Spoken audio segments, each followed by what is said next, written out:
Hi friends, welcome to Mokshashruti. ఈరోజు వచ్చేసి మనము మినప బేలతో ఇలా స్వీట్ తయారు చేసుకుందామండి. చాలా టేస్టీగా చాలా బాగుంటుంది. ముందుగా మన ఛానల్ ఎవరైనా చూసేవాళ్ళు ప్లీజ్ అని లైక్ చేసి షేర్ చేసి సపోర్ట్ చేయండి మన ఛానల్ని. ఇప్పుడు వచ్చేసి మనము స్టవ్ వెలిగించుకుందాము. స్టవ్ వెలిగించుకొని ఒక ప్యాన్ పెట్టేసుకున్నాను. దాంట్లో సగం కప్పు మినపప్పు వేసుకుంటున్నాను. వేసుకొని మంచి కలర్ వచ్చేంత వరకు బాగా వేయించుకోవాలి. ఇది చాలా ఆరోగ్యానికి చాలా మంచిదండి. ఇలా చేసుకొని తినడం వల్ల కడుపుతో ఉన్న వాళ్ళు, చిన్న పిల్లలు కానీ, పెద్దవాళ్ళు కానీ, షుగర్ పేషెంట్లు కానీ ఎవరైనా కానీ దీన్ని తినొచ్చు. ఆరోగ్యానికి చాలా మంచిదండి. ఈ కలర్ వచ్చేంత వరకు వేయించుకొని మనము ప్లేట్లోకి తీసేసుకుందాము.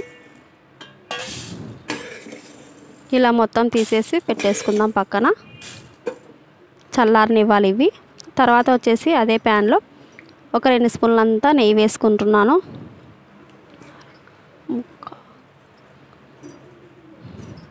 ఇలా నెయ్యి కాలిన తర్వాత కొంచెం జీడిపప్పు, బాదం పప్పు, ద్రాక్షను వేసుకుందాం. ఎండు ద్రాక్షను వేసుకొని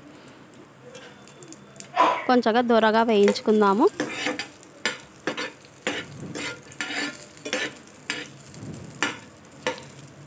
ఇలా వేగేటప్పుడే మనం పచ్చి కొబ్బరి తురుముని వేసుకుందాము. ఒకవేళ పచ్చి కొబ్బరి తురుము మీ దగ్గర లేకపోతే వెండు కొబ్బరి కూడా వేసుకోవచ్చండి. ఇలా వేయించుకున్న తర్వాత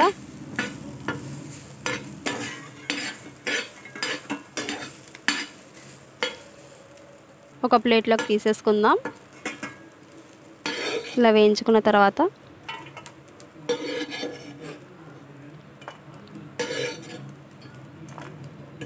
దీన్ని పక్కన పెట్టేసుకుందాం. ఇప్పుడు వచ్చేసి స్టవ్ వెలిగించుకొని ఒక చిన్న గిన్నె పెట్టేసుకున్నానండి. గిన్నె పెట్టేసుకొని సగం కప్పుకు కొంచెం పైగా అండి, ఒక కప్పు కాదు సగానికి పైగా కొంచెం బెల్లం తీసుకున్నాను. ఎక్కువ తినేవాళ్ళు ఎక్కువ ఒక కప్పు అనే వేసుకోవచ్చు. ఇప్పుడు వచ్చేసి సగం కప్పు నీళ్ళు వేసుకున్నాను.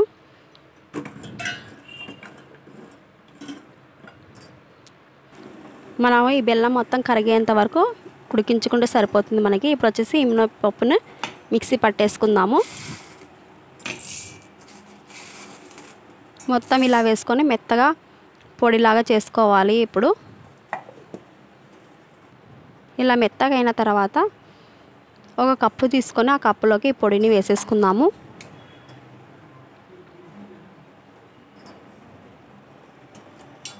ఇప్పుడు వచ్చేసి ఒక సగం కప్పు వాటర్ని తీసుకొని దాంట్లో వేసి బాగా ఉండలు లేకుండా కలుపుకోవాలి.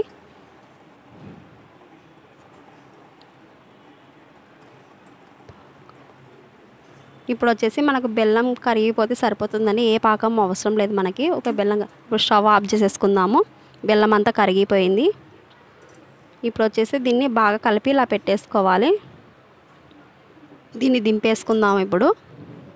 ఇప్పుడు స్టవ్ వెలిగించుకొని ప్యాన్ పెట్టేసుకున్నాం కదా. ఇప్పుడు వచ్చేసి ఈ కప్పుతో 3 కప్పులు వాటర్ వేసుకోవాలి.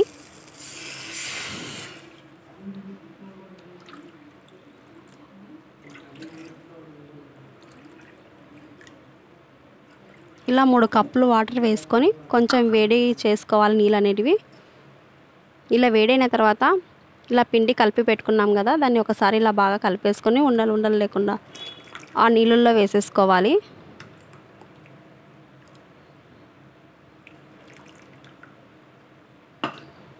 ఇలా వేసుకున్న తర్వాత మీడియం ఫ్లేమ్లో పెట్టుకొని మనము ఇలా కలుపుతూ ఉండాలండి. ఒక 10 నిమిషాలు ఇలా బాగా ఉడకనివ్వాలి. దగ్గర పడాలి కదా మనకి, వాటర్ అంతా దగ్గర పడాలి కాబట్టి ఇలా కలుపుతూ ఉండాలి 10 నిమిషాలు. ఉండలు లేకుండా ఇలా గరిటెతో ఇలా కలుపుతూ ఉండాలి.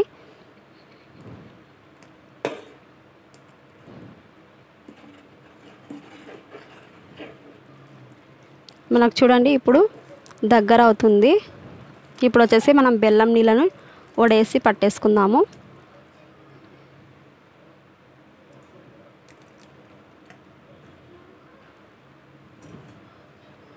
ఇలా వేసుకున్న తర్వాత ఒకసారి ఇలా బాగా కలిపేసుకొని ఒక 2 నిమిషాలు ఉడకనిద్దాము.